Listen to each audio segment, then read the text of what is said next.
So what crops can we grow that provide the best bang for our buck, right?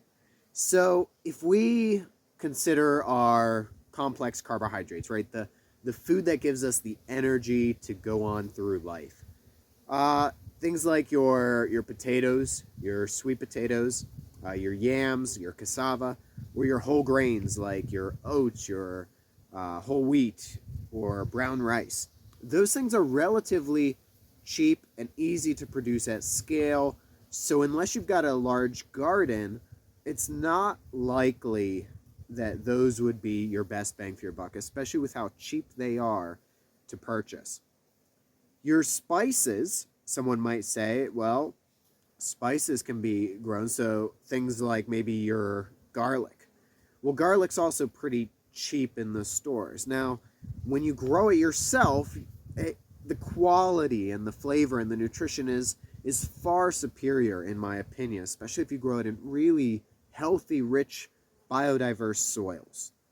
So, and spices, we're past the day and age where we're traveling, for months around the world, like just to get some spices. We're past the great spice age and the great spice trade.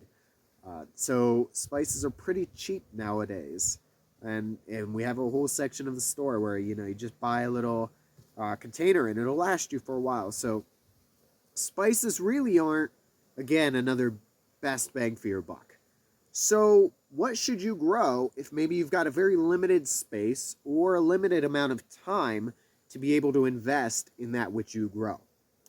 In my experience, the best way that everybody can start growing something and to have that something have a powerful impact on their lives is to grow your own nutrition. So, what do I mean by this? Because everything's got some level of nutrition, right? Well, let's take leafy greens, for example. So, particularly your perennial leafy greens. Now, in the temperate regions, you can get away with some of these even being trees. Mulberry leaves are surprisingly edible, and they're practically kale that grows on trees if you look at their nutritional content. And it's so easy, right? You don't need to go out and tend and manage a mulberry tree all that much. So your labor is very low. It's leaves growing on a tree. You're not going to eat too much, and it produces in abundance and for pennies, truly. And they're easy to incorporate into, say, smoothies or stews and soups. I'm not a huge fan, honestly, of cooked greens.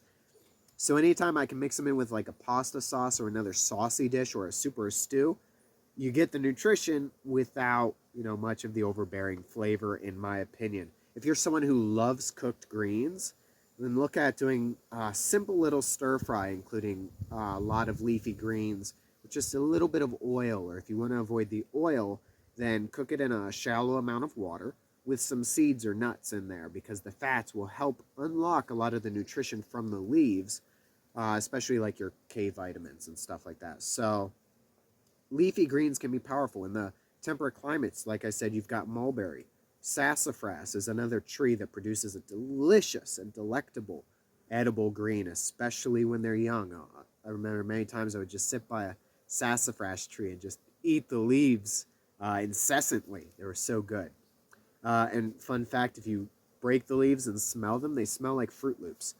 Sadly, they don't taste quite as much like Fruit Loops, but they're very good greens. You can grow your annual greens, such as your spinach, your lettuces, your kale. Kale can arguably be perennial in the right circumstances, but let's for a moment treat it as an annual. The greens that grow very low to the ground can involve a fair bit more washing, and they even have salad spinners to deal with all of this. And it can be a fair bit of work to keep the bed clean and stuff like that. But there's a surprising amount of edible greens, even things like dandelion, sorrel. You can look that up. It looks like clover, but it's got a heart-shaped leaf. Clover leaves are round. A lot of yard weeds are surprisingly edible, and if you can find a clean source of them.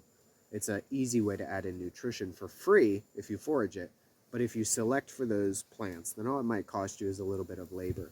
Um, the another very potent, powerful nutrition that you can grow at home with very minimal effort that'll save you a lot of money are your berry crops. And berry plants are, or bushes or being perennial, they require very little amount of effort to keep them going. And most of them reproduce from cuttings. So if you buy one or two plants, within a couple years, you can have over a dozen plants if your space allows for it. And there's a lot of berry bushes in the temperate regions. You've got, your blackberries, your raspberries, your black raspberries, your currants, your gooseberries. The list goes on and on. Cranberries, blueberries. Very nutritious, very easy to grow in most circumstances. And if you go to the store, they're some of the more pricier items because berries often don't get government subsidies, like things like meat, which without government subsidies, by some estimates, could be $30 for a small portion. Well, that's just because someone else is paying the price for you to have it that cheap. And so most livestock farmers are living off of welfare because of this. And many farmers that opt to grow corn and wheat and soy are doing so because of government subsidies. So berries, you're generally paying the more accurate price, so they can be a little pricier. Growing them at home, and if you've got a surplus in a season, simply freezing them, you can really get a good return on your investment and a bang for your buck. In the tropics for leafy greens, we've got a lot of options. We've got chaya, we've got moringa, baobab leaves are edible and nutritious. Cassava leaves, sweet potato greens can be both tropic and temperate during the summer months, but in the temperate climates, they're an annual. So there's a plethora of options for berries. There's not a lot of tropical options. Usually what we have down here we call cherries, even though they're not true cherries. It's like Barbados cherry, Suriname cherry. But there's a lot of little fruits on whether bushes or trees across the tropics that are tangible and able to be used. So what if you don't have much space at all? What if you've got like maybe just a balcony garden? Well, certain things to grow in pots could easily be your nutritious herbs. Herbs are ridiculous. Now, they're kind of like spices, but herbs to get fresh can be quite expensive. So if you wanted to do a pot with garlic chives are hard to find because when they dry, they don't keep a lot of their flavor. Garlic chives grow about that tall, can bush out a little bit, but they kind of look like grass in the basic sense. Come here, Nia. Oh, sorry, cat needs to make a debut. Garlic chives don't take up a ton of space. And if you get a pot full of some rich compost and cover that with some wood chips, so every time you water, it gets a little more fertile, your garlic chives will produce in abundance. Other things like mints, oreganos, basils are great options.